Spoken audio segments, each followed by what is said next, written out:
Putin Jinping के आने से पहले ही ब्रिक्स में भारत कर ही डाला वो काम जिससे डर रहे थे ट्रंप।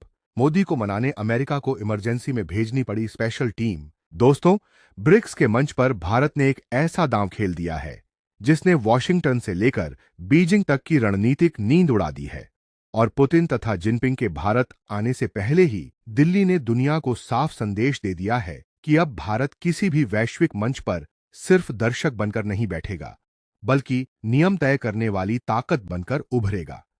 यही कारण है कि ट्रंप प्रशासन के गलियारों में बेचैनी बढ़ती दिख रही है, क्योंकि भारत का रुख अब पहले से कहीं ज्यादा आत्मविश्वासी और निर्णायक नजर आ रहा है। दिल्ली में हुई ब्रिक्स विदेश मंत्रियों की बैठकों ने यह साफ कर दिया कि भारत बहुध्रुवीय दुनिया की राजनीति में अपनी जगह सिर्फ बचा नहीं रहा, बल्कि उसे और मजबूत कर रहा है।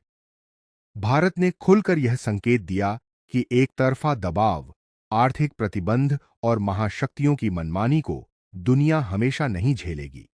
यह वही संदेश था जिसने पश्चिमी ताकतों को सोचने पर मजबूर कर दिया कि भारत अब हर मुद्दे पर अपने राष्ट्रीय हितों के हिसाब से खड़ा होगा। सबसे बड़ा झटका अमेरिका को इस बात से लगा कि भारत ने पश्चिम एशिया के तनाव और समुद्री व्यापारिक रास्तों पर अपनी आवाज बेहद मजबूत ढंग से रखी।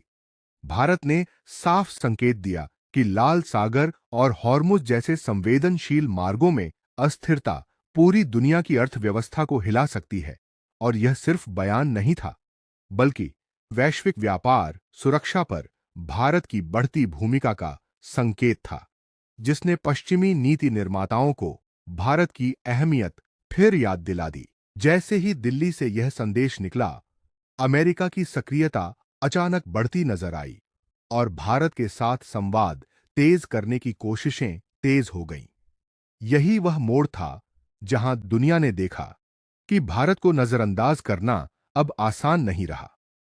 कूटनीतिक हलकों में यह चर्चा तेज हुई कि वॉशिंगटन भारत के साथ रिश्तों को और मजबूत रखने के लिए तेजी से आगे बढ़ रहा है, क्योंकि एशिया और ग्लोबल साउथ में भारत की भूमिका लगातार बढ़ रही है। मोदी सरकार की विदेश नीति का सबसे बड़ा असर यही है कि भारत अब एक साथ कई वैश्विक धुरियों के बीच संतुलन बनाकर चल रहा है। एक तरफ ब्रिक्स में रूस, चीन और उभरती अर्थव्यवस्थाओं के साथ संवाद, तो दूसरी तरफ क्वाड और इंडो पैसिफिक में अमेरिका, जापान और ऑस्ट्रेलिया के साथ रणनीतिक साझेदारी।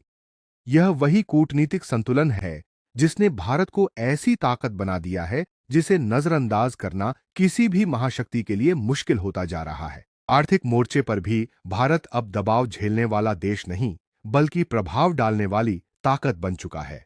टेक्नोलॉजी, मैन्युफैक्चरिंग, फार्मा और सप्लाई चेन में भारत की भूमिका तेजी से बढ़ रही है। वैश्विक कंपनियां भारत को विकल्प नहीं, बल्कि केंद्र के रूप में देखने लगी हैं। और यही कारण है कि अमेरिका भी भारत के साथ व्यापारिक रिश्तों को कमजोर करने का जोखिम नहीं लेना चाहता, क्योंकि यह उसके लिए रणनीतिक और आर्थिक दोनों मोर्चों पर नुकसानदेह हो सकता है। चीन के लिए भी भारत की बढ़ती ताकत चिंता का विषय है, क्योंकि भारत ने साफ कर दिया है कि वह किसी ब्लॉक की कठपुतली नहीं बनेगा। चाहे मंच ब्रिक्स हो या वैश्विक दक्षिण, भारत अपनी स्वतंत्र नीति पर टिकेगा। इससे बीजिंग की वह सोच कमजोर पड़ती है जिसमें क्षेत्रीय प्रभाव को अपने पक्ष में मोड़ने की कोशिश होती रही है। भारत ने कूटनीति से यह संदेश दिया कि एशिया में शक्ति संतुलन अब बदल रहा है। अब पूरी दुनिया की नजर इस बात पर है कि पुतिन और जिनपिंग के भारत आने से पहले दिल्ली किस तरह अपने कूटनीतिक पत्ते खोलती है।